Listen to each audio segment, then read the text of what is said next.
പിതൃകർമ്മങ്ങളിൽ വളരെ പ്രധാനപ്പെട്ട ഒരു ചടങ്ങാണ് പിതൃ നമസ്കാരം. പിതൃ നമസ്കാരം ഒരിക്കലും പിതൃബലിക്ക് തുല്യമാവുകയില്ല. ശ്രാദ്ധ ബലി അല്ലെങ്കിൽ പിതൃബലി എന്നുള്ള കർമ്മത്തിന് ഒരിക്കലും പകരമല്ല ഈ പിതൃ നമസ്കാരം. പിതൃ നമസ്കാരം ചെയ്യുക എന്നാൽ അത് വിഷ്ണു ക്ഷേത്രങ്ങളിലാണ് പ്രധാനമായും ചെയ്തു വരാറുള്ളത്. വിഷ്ണു ക്ഷേത്രങ്ങളിൽ ഉച്ചപൂജയ്ക്ക് ശേഷമുള്ള സമയത്ത് വിളക്കത്ത് ശിവസങ്കല്പത്തിലോ അല്ലെങ്കിൽ വിഷ്ണു സങ്കല്പത്തിലോ നേദ്യം നടത്തിയിട്ട് ആ നേദ്യച്ചോറ് ഒരു പടച്ചോറായിട്ട് നമുക്ക് തരികയും നമ്മളത് ക്ഷേത്രത്തിന് തെക്ക് വശത്ത് കൊണ്ടുവയ്ക്കുകയോ അല്ലെങ്കിൽ നമ്മളെ വീടിന് തെക്ക് വശത്ത് കൊണ്ടുവച്ച് നമ്മുടെ പിതൃക്കളെ സങ്കല്പിച്ച് പ്രാർത്ഥിച്ച് അവർക്കത് കൊടുക്കുന്ന ഒരു സങ്കല്പമാണ് ഈ പിതൃ നമസ്കാരം എന്ന് പറയുന്നത്.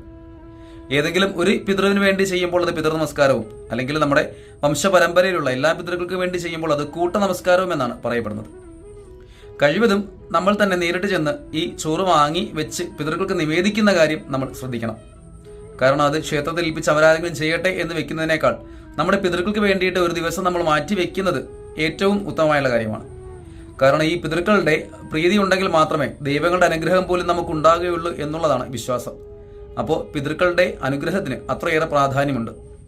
ഈ പിതൃ നമസ്കാരം ചെയ്യുന്നത് കൊണ്ട് ഒരിക്കലും ബലിക്ക് തുല്യമാവില്ല എന്നുള്ള കാര്യം പ്രത്യേകം ശ്രദ്ധിക്കേണ്ടതാണ്.